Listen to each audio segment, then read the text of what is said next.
Halo anak-anak, apa kabar semuanya? Semoga kalian dalam keadaan sehat ya. Nah, di video kali ini Miss Eka akan bahas tema 4, yaitu tentang globalisasi, di subtema 3, globalisasi dan cinta tanah air, dan materi IPA yang akan kita bahas kali ini adalah pemanfaatan energi matahari dalam menghasilkan listrik. Nah, kalian siapkan bukunya, yaitu buku paket, kalian dan catatan. Apabila ada hal-hal yang penting yang dapat kalian catat, atau ada beberapa pertanyaan dapat kalian tanyakan ke Miss Eka lewat WA. Ya, anak-anak, kemarin Miss Eka sudah membahas bahwa untuk menghasilkan listrik yang hemat energi, kemudian tidak menghasilkan polusi dan mudah didapatkan, maka digunakanlah energi alternatif penghasil listrik.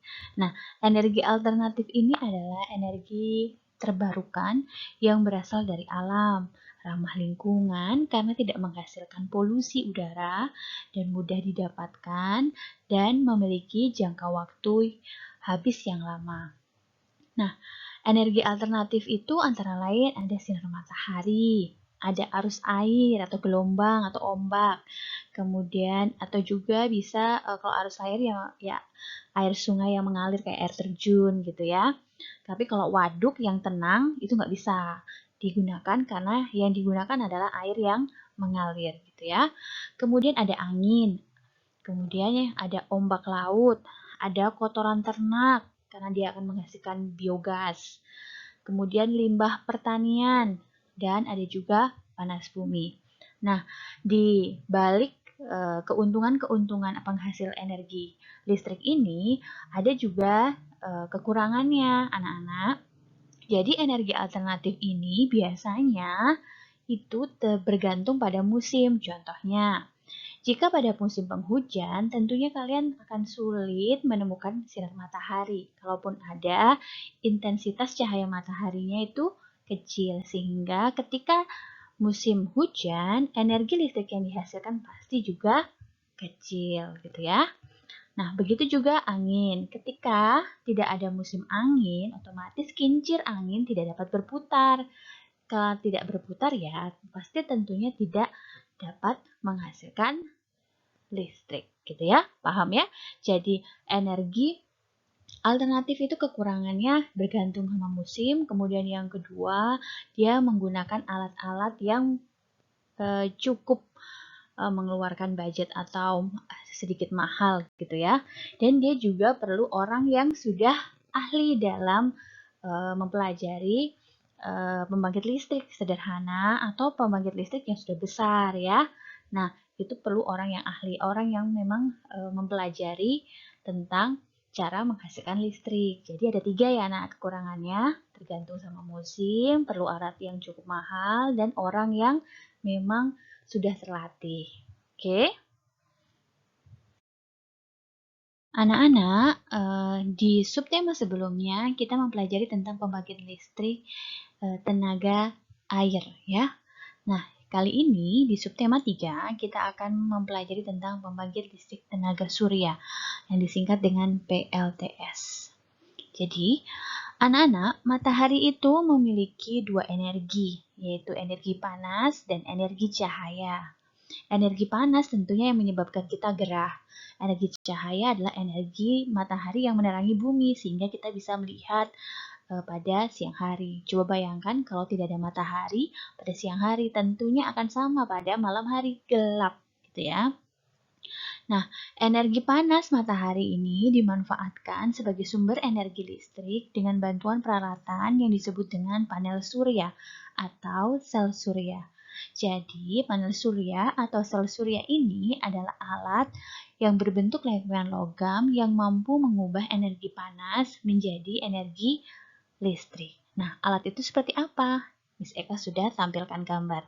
Nah, alat itu, kalau itu pembangkit listrik itu digunakan untuk skala rumahan atau energi listrik yang dihasilkan hanya sedikit, hanya digunakan untuk satu rumah saja, maka dapat digunakan alat sel surya yang tidak terlalu banyak, gitu ya. Tetapi kalau dia digunakan dengan skala yang besar atau ingin menghasilkan energi listrik yang besar, tentunya sel surya yang diperlukan juga cukup banyak, gitu ya.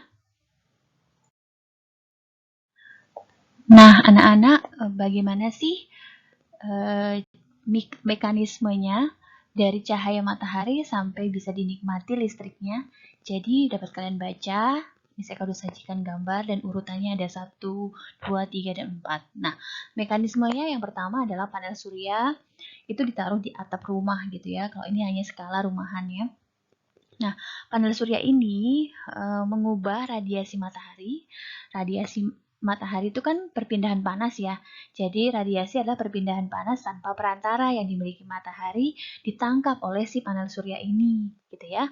Kemudian diubah menjadi arus searah atau DC.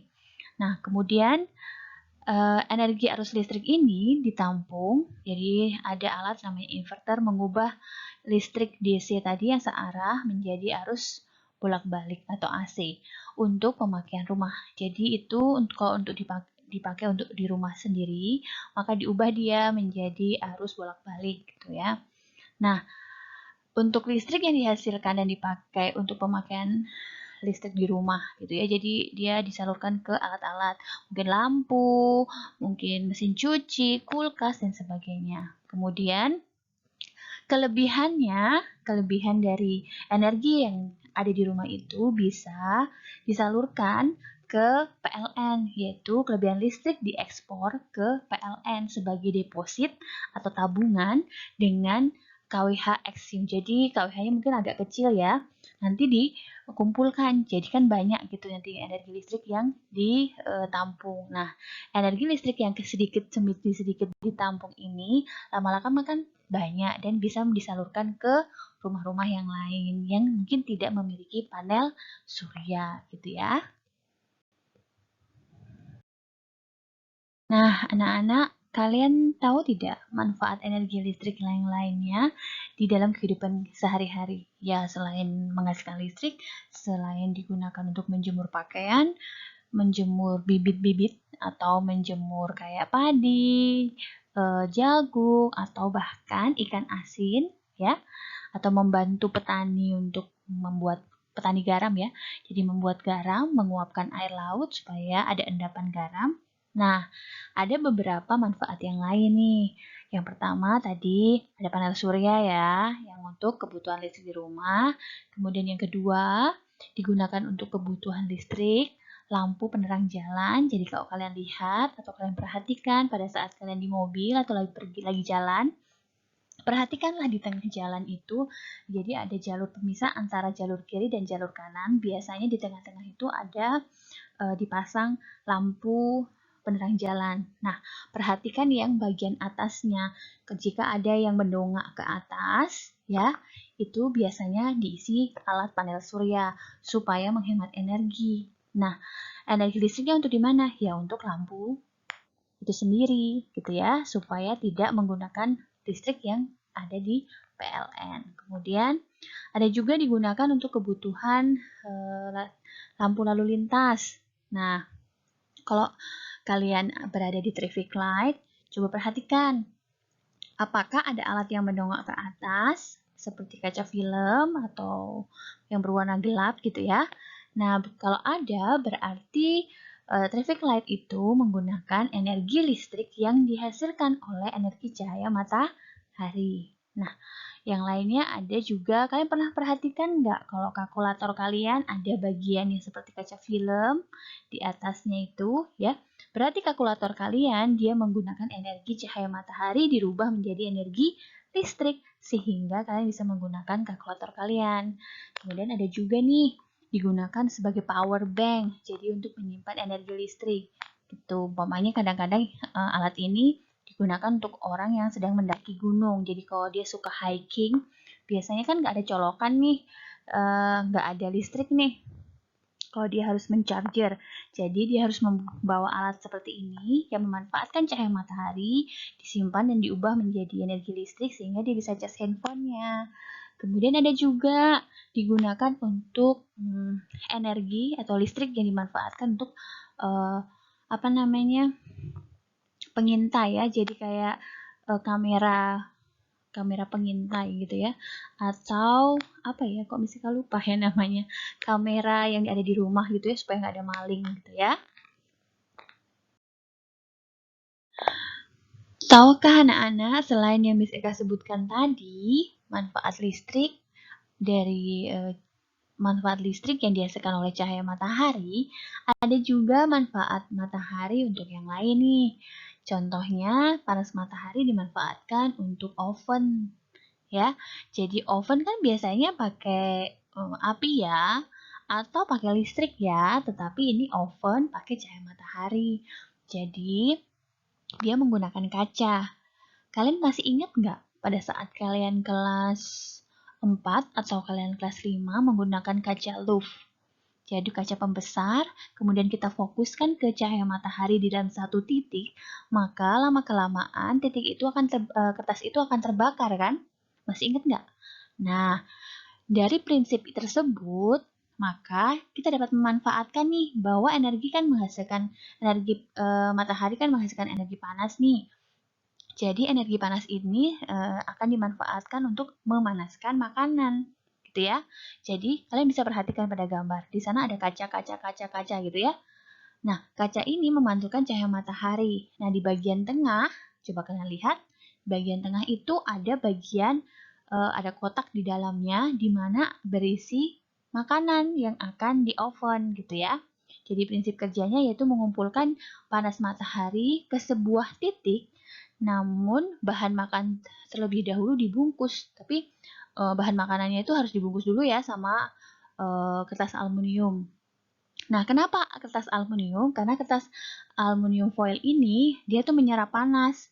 Jadi, ketika nanti ada panas dari pantulan dari cerminnya tadi masuk ke aluminium, jadi aluminiumnya ini menyebarkan panas ke bagian yang lain sehingga makanan yang kita oven ini matang gitu.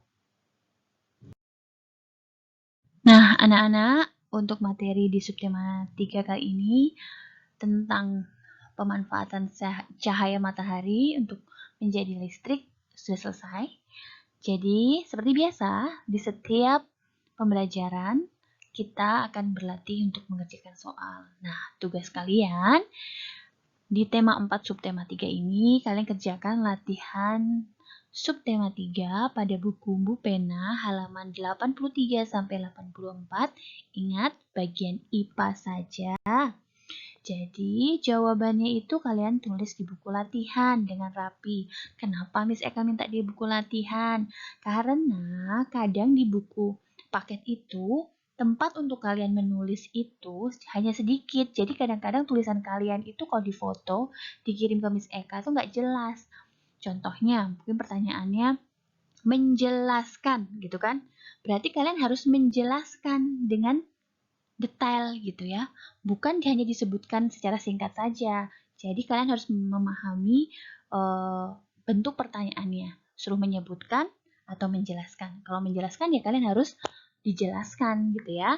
Nah, untuk menjelaskan biasanya perlu waktu atau perlu tempat yang cukup lebar supaya kalian bisa menulis dengan leluasa pendapat atau pengetahuan kalian tentang pertanyaan yang diminta gitu ya. Nah, oleh sebab itu, Miss Eka suruh kalian tulis di buku latihan supaya kalian bisa menulis dengan pengetahuan yang kalian punya sesuai dengan pertanyaannya, gitu ya. Jadi, bagi kalian atau anak-anak yang biasanya mengirim pada buku paket fotonya, tolong sekarang pada buku latihan ya, supaya lebih jelas lagi kalian menulis.